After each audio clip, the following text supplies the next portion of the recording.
Hello friends, मैं हूं Ranjit sir और आप देख रहे हैं आरके कोचिंग ऑनलाइन क्लासेस। आज की इस वीडियो में आप सभी को मैं झारखंड बोर्ड द्वारा जो मॉडल सेट 4 जारी हुआ है उसका साइंस का मैं आज सॉल्यूशन लेकर के आया हूं और आपको अभी मैं ऑब्जेक्टिव क्वेश्चन प्लस जो आपका खाली स्थान भरने वाला रहता है फिल इन द ब्लैंक्स उसको कराऊंगा। तो दोस्तों आप लास्ट तक बने रहेंगे और जितने भी ए टू जेड सॉल्यूशन होगा मैं बाद में लेकर के आऊँगा, क्योंकि थोड़ा टाइम लगेगा ए टू जेड सॉल्यूशन बनाने में। तो आप अगर मेरे चैनल पे नए हैं तो प्लीज़ सब्सक्राइब कर लीजिए और आपका जितने भी क्वेश्चंस हैं सारे क्वेश्चन का आंसर मैं बताऊंगा, सब्जेक्टिव भी आपको बताऊंगा। तो दोस्तों आप बने रहिएगा इस वीडियो में अंत तक और सारे चीज़ को देखिएगा। और चैनल पे नए हैं तो सब्सक्राइब कर लीजिए और अपने दोस्तों के साथ शेयर कर दीजिए और साथ ही बेल आइकन को भी प्रेस कर लीजिएगा और नोटिफिकेशन को ऑन कर लीजिएगा। और दोस्तों के साथ सभी सोशल मीडिया पे शेयर कीजिए, फेसबुक ग्रुप में, व्हाट्सएप ग्रुप में, और आपका जो टेलीग्राम चैनल है उस पर भी आप शेयर कीजिए। चलिए दोस्तों मैं वीडियो को शुरू कर लेता हूं। देखिए आपका सबसे पहले जो सेक्शन है ग्रुप है ए फिजिक्स एंड केमिस्ट्री का, उसको मैं देख लेता हूं। देखिए यहाँ से फर्स्ट क्वेश्चन जो है आपका, निर्वात में प्रकाश की चाल होती है। तो दोस्तों देखिए सब में 3 × 10⁸ दे दिया है, ठीक है। तो आपको देखना है इसका ऐसा यूनिट क्या होता है प्रकाश की चाल, तो मीटर पर सेकेंड होता है, ठीक है। तो इससे आपका क्वेश्चन जो है गड़बड़ नहीं होगा। तो A is the correct answer. Speed of light in vacuum is 3 × 10⁸ metre per second, ठीक है। चलिए आगे आता हूँ। ये देखिए यहाँ पे थोड़ा सा मिस्टेक है, ध्रुव होगा। क्या होगा दोस्तों? ध्रुव होगा। यहाँ पे आप ध्रुव लगा लीजिएगा। ध्रुव और वक्रता केंद्र को मिलाने वाली रेखा को क्या कहते हैं? देखिए एक मान लीजिए कोई भी आपका मिरर हो, यहाँ पे पोल होता है और ये आपका सेंटर ऑफ कर्वेचर ना, वक्रता केंद्र होता है, और यहाँ पे मुख्य फोकस है ना, प्रिंसिपल फोकस होता है, और ये जो होता है प्रिंसिपल एक्सिस होता है। ये जो लाइन है ये क्या है? प्रिंसिपल एक्सिस है। तो दोस्तों कहा है इसमें ध्रुव और वक्रता केंद्र को मिलाने वाली। तो देखिए ध्रुव यहाँ है और वक्रता केंद्र यहाँ है, तो इससे इसको मिलाने वाली जो रेखा होगी उसको क्या कहेंगे? मुख्य अक्ष कहेंगे। क्या कहेंगे दोस्तों? मुख्य अक्ष, प्रिंसिपल एक्सिस। देखिए यहाँ पे इंग्लिश में भी लिखा हुआ है, the line joining the pole and centre of curvature is called principal axis, ठीक है। तो यहाँ क्या फिल हो जाएगा? Principal axis. देखिए प्रकाश तरंग का उदाहरण है, ठीक है। प्रकाश तरंग का उदाहरण है तो विद्युत चुंबकीय तरंग का उदाहरण है। किस तरह का है प्रकाश? विद्युत चुंबकीय तरंग का। Light wave is an example of electromagnetic waves, ठीक है। फोर्थ नंबर, एक इलेक्ट्रॉन पर कितना आवेश होता है? दोस्तों ये क्वेश्चन पहले भी आया हुआ है, ठीक है, ऋण और धन करके। तो ये देखिए आपका जो है एक इलेक्ट्रॉन पर आवेश जो होता है 1.6 × 10⁻⁻19 कूलम होता है। तो देखिए charge on an electron is क्या हो जाएगा? 0.16 × 10⁻19 कूलम। देखिए यहाँ पे 5 नंबर क्वेश्चन है, एलपीजी का मुख्य अवयव क्या है? तो देखिए यहाँ पे ये नॉर्मल ब्यूटेन एवं आइसोब्यूटेन दिया हुआ है। दोस्तों नॉर्मल ब्यूटेन एवं आइसोब्यूटेन ही इसका करेक्ट आंसर है। एलपीजी का मुख्य अवयव जो होता है नॉर्मल ब्यूटेन एवं आइसोब्यूटेन होता है। चलिए आगे आता हूँ। Main component of LPG is, वही हो जाएगा इंग्लिश में answer, normal butane and isobutane, ठीक है। अब देखिए यहाँ पे वीवीआई क्वेश्चन है, एग्जाम पॉइंट ऑफ व्यू से आप इसको जरूर याद कर लीजिएगा। प्लास्टर ऑफ पेरिस का रासायनिक सूत्र है, क्या है? CaSO4 हाफ H2O, या ऐसे बोलेंगे CaSO4 1/2 H2O, ठीक है। The chemical formula of plaster of Paris is, यही हो जाएगा CaSO4 हाफ H2O। अगर जिप्सम का पूछता दोस्तों तो जिप्सम का क्या हो जाता है, ये सूत्र हो जाता है, ये जिप्सम का सूत्र हो जाता है।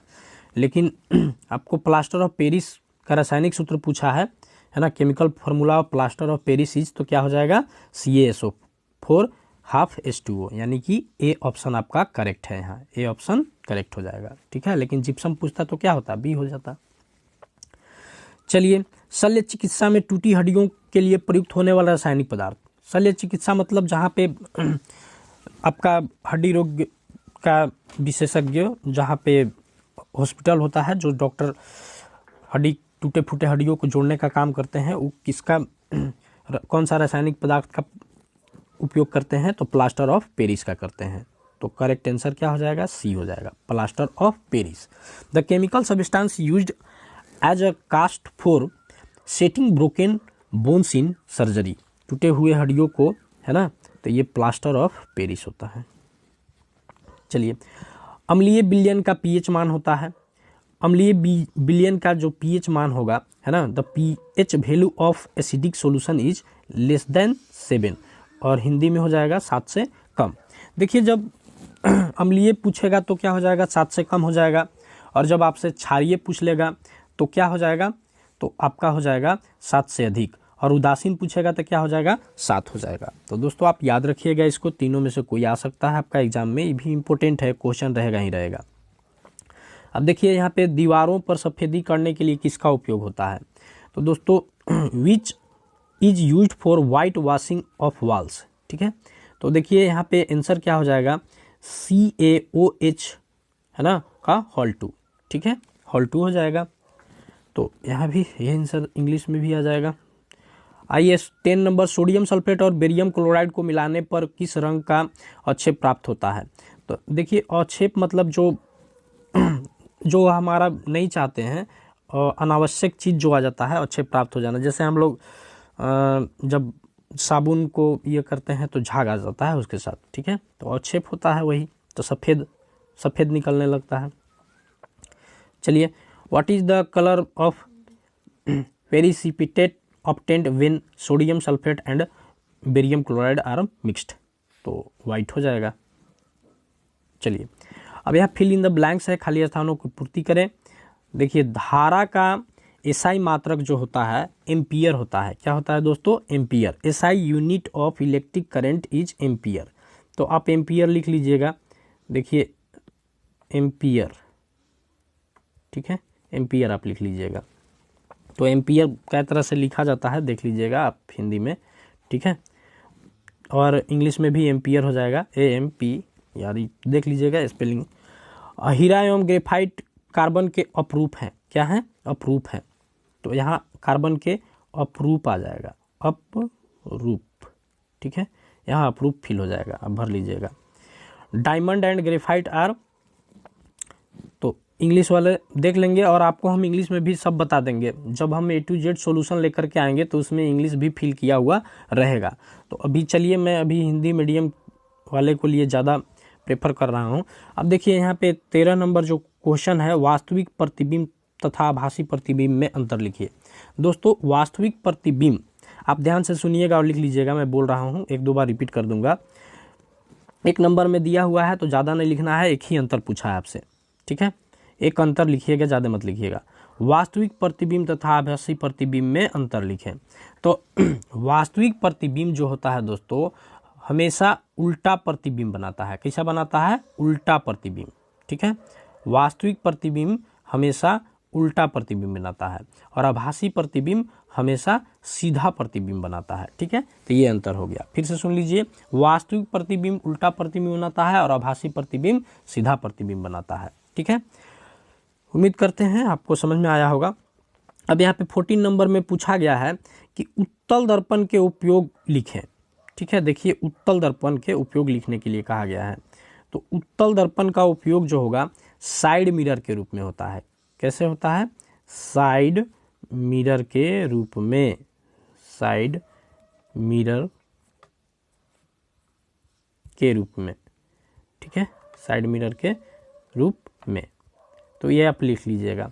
चलिए, उम्मीद करते हैं कि आपको समझ में आया होगा। अब चलते हैं हम जीव विज्ञान सेक्शन में, ठीक है। जीव विज्ञान सेक्शन आपका देख लेते हैं और बाकी जितने भी क्वेश्चन हैं सारे का हल कराऊंगा मैं, और एक ही PDF रहेगा। और अगर आप पहले का वीडियो नहीं देखे हैं दोस्तों, और ये सेट 1 सेट 2 सेट 3 नहीं देखे हैं, तो प्लीज़ आप सेट 1 सेट 2 पहले देख लीजिए, क्योंकि सेट 1 सेट 2 सेट 3 सेट 4 जितना भी सेट है सभी से मिला करके मैं आपको बता रहा हूँ कि 100% क्वेश्चन जो है मॉडल सेट से आएगा, कहीं बाहर से नहीं आएगा। तो आप प्लीज़ सेट 1 सेट 2 को देख लीजिए। मैं वीडियो बनाया हूँ सेट 1 सेट 2 का, ऑल सब्जेक्ट का सभी है ना। तो आप जा करके मेरे चैनल पे आरके कोचिंग ऑनलाइन क्लासेस पे, वहाँ पे एक प्लेलिस्ट बनाया हूँ, class 10th all subject model paper solution 2021। तो आप वहाँ उसमें जाएंगे, उसमें सारा वीडियो आपको मिल जाएगा और आप आसानी से एक ही जगह से सारे वीडियो को देख लेते हैं। और जहाँ जितना भी अभी सॉल्यूशन होगा मैं सारा सॉल्यूशन कराऊंगा, ठीक है। तो चलिए मैं देख लेता हूँ बायोलॉजी पे। देखिए यहाँ पे ग्रुप बी बायोलॉजी जीव विज्ञान है। तो पहला क्वेश्चन है 27 नंबर का, मुकुलन द्वारा अलैंगिक जनन होता है। तो दोस्तों ईस्ट में होता है। किस में होता है? ईस्ट में, ठीक है। तो देखिए ये जो आपका आंसर हो जाएगा, तो हाइड्रा में भी होता है, लेकिन यहाँ पे हाइड्रा ऑप्शन नहीं है, तो आपको ईस्ट में जाना होगा। The asexual reproduction through budding takes place in yeast, ठीक है। अब देखिए यहाँ पे मानव हृदय में कितने अनिल तथा कितने नीलय होते हैं? तो 2 अनिल और 2 नीलय होते हैं, 4 होते हैं, 2 अनिल एंड 2 नीलय, ठीक है। बरकोस्ट how many auricles and ventricles are found in human heart? तो 2 और 2, ठीक है, दोनों 2-2 होता है। अलिंद और नीलय दोनों 2-2 होता है। अब चलिए 29 नंबर, ब्रिक की रचनात्मक और कार्यात्मक इकाई क्या है? ठीक है। तो देखिए ब्रिक की जो रचनात्मक और कार्यात्मक इकाई है वो नेफ्रॉन है, ठीक है दोस्तों। क्या है? Nephron. What is structural and functional unit of kidney? Nephron, ठीक है। 30, ये कण रक्त का थक्का बनाने में सहायक है। देखिए जब हमारे शरीर का कोई भी अंग कट जाता है तो उससे ब्लड निकलने लगता है और कुछ देर बाद जम जाता है, थक्का बन जाता है, ठीक है। तो वो किसके कारण होता है? तो प्लेटलेट्स होता है, इसके कारण। These particles help in clotting of blood, तो प्लेटलेट्स, ठीक है, आंसर हो जाएगा। अब देखिए 31 नंबर, किस वैज्ञानिक को आनुवांशिकी का पिता कहा जाता है? तो ग्रेगर जॉन मेंडल को, ठीक है। ये आप याद कर लीजिएगा, ये VVI क्वेश्चन है, आपका एग्जाम में आ सकता है। Name the scientist who is known as the father of genetics? Gregor John Mendel, ठीक है। A is the correct answer. चलिए फिल इन द ब्लैंक्स है यहाँ पे। अमाशय की जठर ग्रंथियाँ जठर रस स्रावित करती हैं। क्या करती हैं दोस्तों? जठर रस, ठीक है, जठर रस, जूस, जठर रस स्रावित करती हैं। चलिए आपको समझ में आया होगा। देखिए 33 नंबर, पादप में जाइलम, तो जल के लिए है ये, है ना, जल के वहन के लिए। तो क्या भरा जाएगा यहाँ पे? जल के वहन के लिए, जल के वहन के लिए, ठीक है, जल के वहन के लिए। तो पादप में जाइलम जल के वहन के लिए। हम खनिज लवण भी लिख सकते हैं आप, एवं खनिज लवण, ठीक है। तो चलिए 34 नंबर, ऐसे पदार्थों को कहते हैं जो जैविक प्रक्रम द्वारा अपघटित हो जाते हैं। तो इसको जैव अपघटक कहेंगे। क्या कहेंगे? जैव अपघटक, जैव अपघटक। देख लिए, आप लिख लीजिएगा अच्छा से, जैव अपघटक, ठीक है। या जैव निम्नीकरण भी बोल सकते हैं, जैव निम्नीकरण भी लिख सकते हैं, ठीक है। तो आप दोनों में से कोई लिख सकते हैं, जैव अपघटक या जैव निम्नीकरण, ठीक है। चलिए अब दोस्तों बच गया आपका सब्जेक्टिव क्वेश्चन। जितने भी हैं सब्जेक्टिव क्वेश्चन सारे का मैं बहुत जल्दी सॉल्यूशन लेकर के आऊँगा, हल लेकर के आऊँगा। तो दोस्तों अगर ये वीडियो मेरा पसंद आया होगा तो आप अपने दोस्तों के साथ शेयर कीजिएगा, और जितने भी सोशल मीडिया हैं आप वहाँ भी शेयर कीजिए। और चैनल पे नए हैं तो प्लीज़ सब्सक्राइब कर लीजिए, क्योंकि मैं आपका हेल्प जो है पूरे एग्ज़ाम तक करूँगा और एग्ज़ाम के बाद भी आपका रिजल्ट आने तक भी करूँगा, और अगर आप 11-12 में जाते हैं वहाँ भी आपका हेल्प कुछ ना कुछ करूँगा। तो दोस्तों सब्सक्राइब कर लीजिए। थैंक्स। जय हिंद, जय भारत।